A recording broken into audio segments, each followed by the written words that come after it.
This video covers up with the Taylor's principle as well as techniques given by him. The first term before starting up this comes up scientific management. Scientific management means knowing exactly what you want men to do and seeing that they are doing it the best and cheapest way.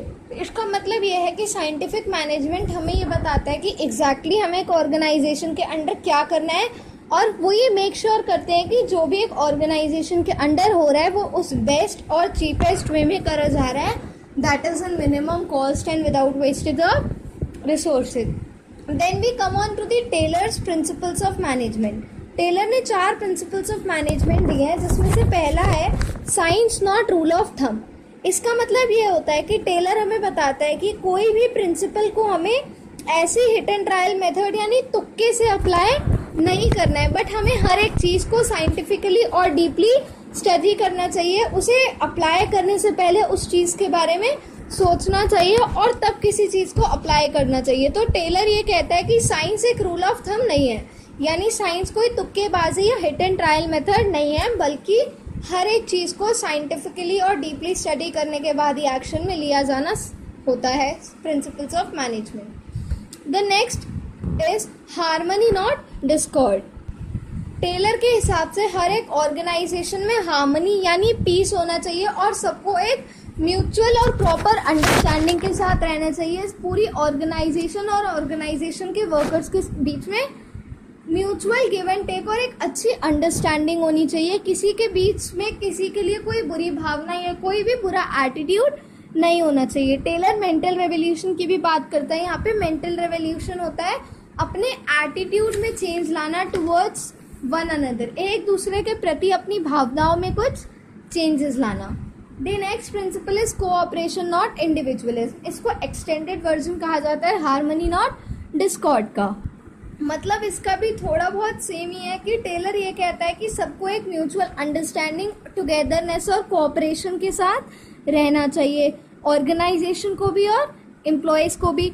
Organisation को कोई भी decision लेने से पहले employees के suggestions को welcome करना चाहिए और एम्प्लॉयज को अगर ऑर्गेनाइजेशन किसी भी प्रॉब्लम में है तो उनसे लड़ झगड़ के नहीं, बल्कि उनको सपोर्ट करना चाहिए उनकी सिचुएशन में. लास्ट प्रिंसिपल जो टेलर ने दिया है वो है development of workers to their greater efficiency and prosperity. यानी टेलर ये इंसिस्ट करता है कि एक ऑर्गेनाइजेशन में प्रॉपर स्किल डेवलपमेंट होना चाहिए. Training and development programmes, training provide होनी चाहिए वर्कर्स को, ताकि उनकी जो स्किल्स हैं और अच्छे से इम्प्रूव हो सके और उन्हें टाइम टू टाइम नॉलेज मिल सके, जिससे उनकी एफिशिएंसी और प्रोस्पेरिटी बढ़ेगी, कंपनी की भी और वर्कर्स की भी. ये थे प्रिंसिपल्स जो दिए गए थे बाय फ्योल. आते हैं हम टेक्निक्स गिवन बाय टेलर. जो टेलर ने पहली टेक्निक दी है वो है हमारी फंक्शनल फोरमैनशिप. यानी टेलर ये कहता है कि ऑर्गेनाइजेशन को 2 अलग अलग डिपार्टमेंट्स में डिवाइड होना चाहिए. पहला प्लानिंग डिपार्टमेंट और दूसरा प्रोडक्शन डिपार्टमेंट.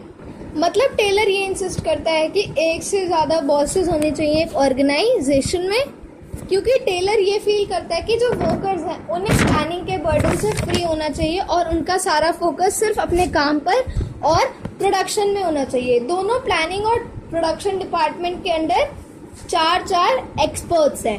प्लानिंग डिपार्टमेंट में पहला है रूट क्लर्क. रूट क्लर्क का काम होता है प्रोडक्शन रूट को स्पेसिफाई करना या फिर प्रोडक्शन रूट को फिक्स करना.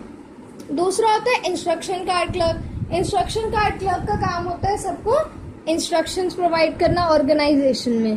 तीसरा होता है टाइम एंड कॉस्ट क्लर्क. ये टाइम और कॉस्ट शीट से मेंटेन करता है, क्योंकि डिसाइड करता है ये कि हमें कौन सा काम कितने टाइम में और कितनी कॉस्ट लगाकर करना है.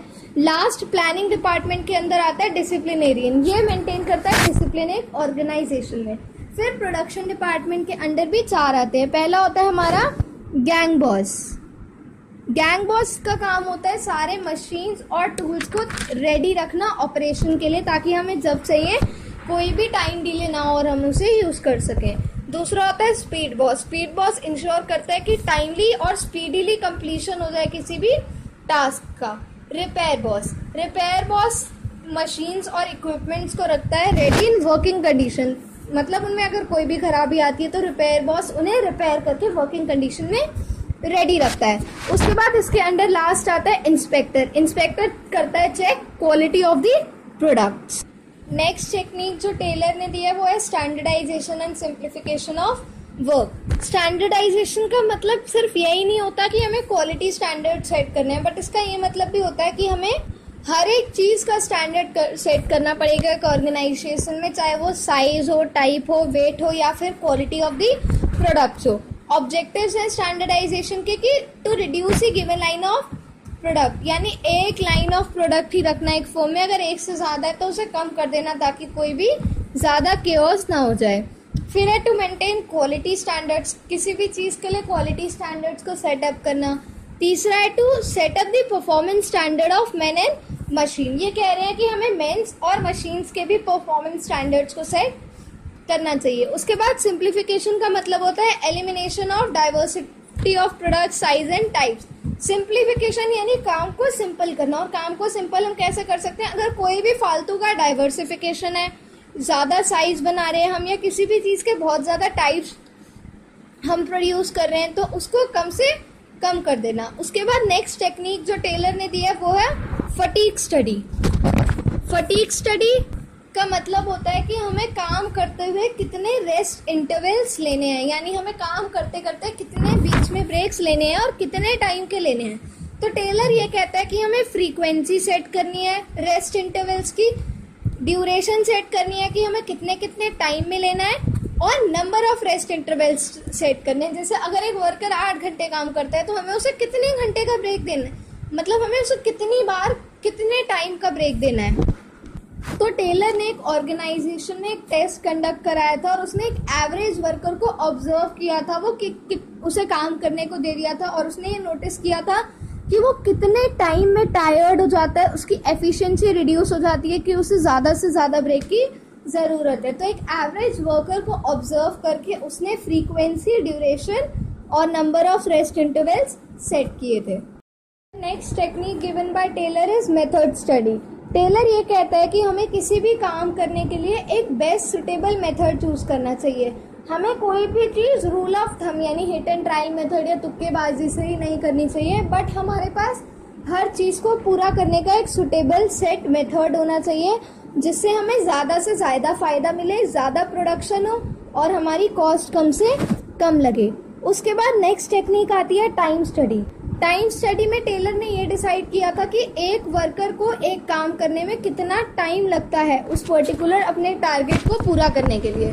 तो इसको जानने के लिए भी उसने एक सर्वे कंडक्ट कराया था और उसने एक एवरेज वर्कर को ऑब्जर्व किया था और स्टॉप वॉच से उसने उस एवरेज वर्कर का टाइम ऑब्जर्व किया था कि उसे कितना टाइम लग रहा है एक पर्टिकुलर टारगेट को पूरा करने के लिए, और सेम चीज उसने 100 टाइम्स रिपीट करवाई थी ताकि उसको एक काम को करने का एक स्टैंडर्ड टाइम मिल सके। The next technique given by Taylor is motion study.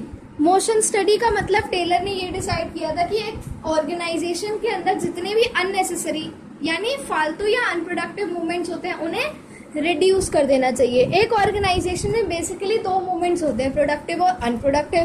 Productive होते हैं जो मूवमेंट्स हमें कोई बेनिफिट देते हैं या वो हमारे किसी काम के लिए आते हैं, और अनप्रोडक्टिव वेस्टफुल मूवमेंट्स हो गए। तो टेलर ने सजेस्ट किया जो वेस्टफुल या अनप्रोडक्टिव मूवमेंट्स होते हैं हमें उन्हें एलिमिनेट करना चाहिए। तो इसके लिए भी टेलर ने एक एवरेज वर्कर को ऑब्जर्व किया और उसने वो सब नोट किया कि वो कब कौन सा मूवमेंट कर रहा है, और उसने वो सारे मोमेंट्स को नोट करा और उसने यही काम उस वर्कर से 100 टाइम्स कराया जिससे उसे प्रोडक्टिव और अनप्रोडक्टिव मूवमेंट्स के बारे में पता लग गया, और फिर उन्होंने एक स्ट्रैटेजी बनाई ताकि अनप्रोडक्टिव मूवमेंट्स है जो वो कम किए जा सके। The next technique given by Taylor is differential piece wage system.